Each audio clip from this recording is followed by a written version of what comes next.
India की सबसे बड़ी मस्जिद बाबरी मस्जिद की जगह पे बनाई जा रही है। ये नहीं बताया गया कि दुनिया का सबसे बड़ा कुरान पाक उसी मस्जिद में मौजूद हो। बार बार आपको कह रहा था कि prime minister Modi is reaching out to Middle East. वो मिडल ईस्ट को बहुत केयरफुली देख रहे हैं, बिकॉज इंडिया की आबादी इतनी ज्यादा है, they really need that energy. वो पूरी कहां से करनी है?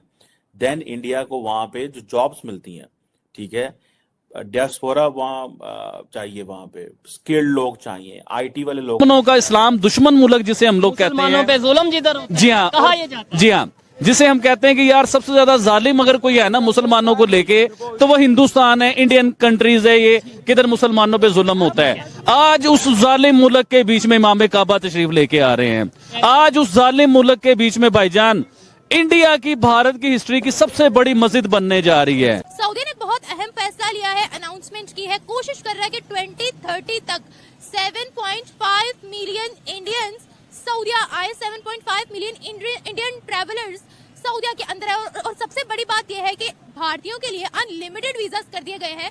इंडिया थोड़ा एक्स्ट्रा जा रहा है, वो इसलिए जा रहा है बिकॉज वो कंफर्ट जोन बिल्ड करना चाहते हैं, वो कंफर्ट लेवल बिल्ड करना चाहते हैं। आई होप कि गवर्नमेंट ऑफ पाकिस्तान को शायद समझ लग जा रही उठना, जब वो देखेंगे इंडिया ने ये कर दिया है, तो शायद हमारे भी जो है वो जाग जाएंगे।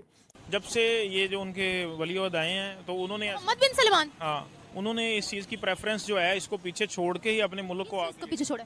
ये जो मुस्लिम उम्मा वाले सीन को उन्होंने उधर काफ़ी डेवलपमेंट्स की हैं, जिसमें उन्होंने मुस्लिम उम्मा में जो उनके रूल्स वगैरह थे उनको बैकअप किया है। जैसे सिनेमाज वगैरह बनाए हैं, लड़कियों को ड्राइविंग की इजाज़त दी है, बहुत सारे ऐसे मामला हैं जिन्होंने वो अप फ्रंट हुए हैं, एडवांस हुए हैं। तो इस वजह से अब ये जो कॉन्सेप्ट है मुस्लिम उम्मा वाला, वो इस तरफ मेरे ख्याल से उनका इतना फोकस नहीं। इसमें सबसे इम्पोर्टेंट तो ये है कि जो उनका चीफ मिनिस्टर योगी है, जिसको ये पेंट किया जाता है कि वो जनाब एक हिंदू कल्चर को प्रमोट कर रहा है और प्रो हिंदू बात करता है। सबसे मजे की बात यह है कि उसी स्टेट के अंदर ये मस्जिद बन रही है। देखिए पाकिस्तान में इमाम काबा कितनी बार आते हैं और कितनी बार आए हैं। ये नहीं मैं कह रहा कि इमाम काबा आते नहीं हैं, पाकिस्तान में आए हैं, लेकिन आपने ये देखना कि रिसेंटली पिछले चंद सालों में या पिछले कई सालों में इमाम काबा की कितनी बार पाकिस्तान में एंट्री हुई है। अब आप ये देखिए कि जिसे आप हिंदुओं का हम लोग मुल्क कहते हैं, दुश्मनों का इस्लाम दुश्मन मुल्क जिसे हम लोग कहते हैं, पे जुल्म जिधर होता है, जी हाँ, कहा ये जाता है। जी हाँ, जिसे हम कहते हैं कि यार सबसे ज्यादा जालिम अगर कोई है ना मुसलमानों को लेके, तो वो हिंदुस्तान है, इंडियन कंट्रीज है, ये किधर मुसलमानों पे जुल्म होता है। आज उस जालिम मुल्क के बीच में इमाम काबा तशरीफ लेके आ रहे हैं। आज उस जालिम मुल्क के बीच में भाईजान इंडिया की, भारत की हिस्ट्री की सबसे बड़ी मस्जिद बनने जा रही है।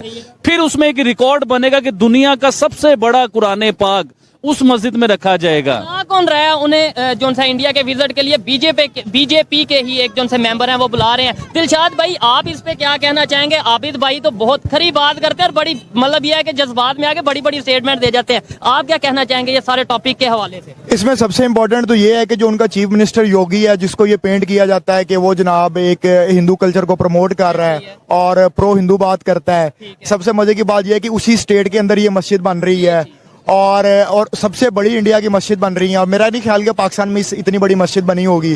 और सुनने में ये भी आ रहा है कि उन्होंने जो कुरान पाक वहां पे रख रहे हैं वो भी दुनिया का सबसे बड़ा कुरान पाक है। ठीक है, तो हमें भी देखना चाहिए कि अब जब जैसे जड़ावाला के अंदर एक वाकया हुआ है, क्या हमने उसकी कंपनसेशन की उन लोगों के साथ, जो कि सबसे इंपॉर्टेंट पॉइंट है। और नहीं, और बाबरी मस्जिद का जब इशू हुआ, यहाँ पे जैन मंदिर को जो है वो डिमोलिश किया गया, क्या जैन मंदिर वहां पे बनाया गया, लेकिन उसी तरीके से बनाया गया, उतने बड़े तरीके से बनाया गया, ये भी एक सवाल पैदा होता है। अच्छा, इसको तो उन्होंने इवेंट बना दिया, जैसे इमाम काबा आ रहे हैं उसका फाउंडेशन रखने के लिए, उसकी बुनियाद रखने के लिए, तो उसको एक ऐसा त्यौहार बना के पेश किया गया जो कि इंटरनेशनल मीडिया भी उसको कवर करेगा और उसको बड़ी पजीराई मिलेगी। हमें भी चाहिए था कि जब जैन मंदिर डिमोलिश किया गया था उसके बाद हम भी उसकी कंपनसेशन करते, हम भी उस तरह का कोई मंदिर बनाते। लेकिन चले, अभी भी देर नहीं हुई, अभी भी आप कोई ऐसा इकदाम उठा सकते हैं जिससे जो है वो आप एक दुनिया को एक अच्छा मैसेज दे सकते हैं। लेकिन मुझे ये बताएं कि ज्यादातर ममालिक जो है इस वक्त तकरीबन 30 से ऊपर ममालिक लगा लिया अब, जिन्होंने हमारे लिए वीजा का इशू बना लिया कि हम वीजा नहीं इशू करेंगे इनको। क्या कहते हैं, कुछ तो गलती हमारी भी होगी ना? ये गलत बात है ना, तो हम कहाँ जाएं? हमने भी तो, हमारे बंदों ने भी तो कमाई करने जाना है ना। हाँ, तो वहाँ जाके जो अच्छे बंदे हैं जो इधर बैठे रहे। अच्छा। तो ये हमें वीजा खोले, हमको इजाजत दें, हम तवज्जो देंगे इनके ऊपर जो ये करते हैं। क्या करते हैं हम, तवज्जो कैसे देंगे? ये उनको मना करेंगे ना कि आप ना करें बाहर मुल्क जाकर। अगर मना करना होता तो अभी तक बाज आ जाते। वो तो टोलियों की टोलियां पकड़ी जा रही हैं लंदन में 25,000। हाँ, इन लोगों को वीजा बंद करें ना जो पकड़े जाएं, तो दूसरों का तो ना वीजा बंद करें, दूसरों का ना वीजा बंद। ना दूसरों का नहीं। मुझे पता है भारत के लिए ऐसा कोई केस सामने नहीं आता, भारत हमसे तरक्की में कहाँ है? बस ऐसे ही करते हैं, क्या ऐसे ही करते हैं?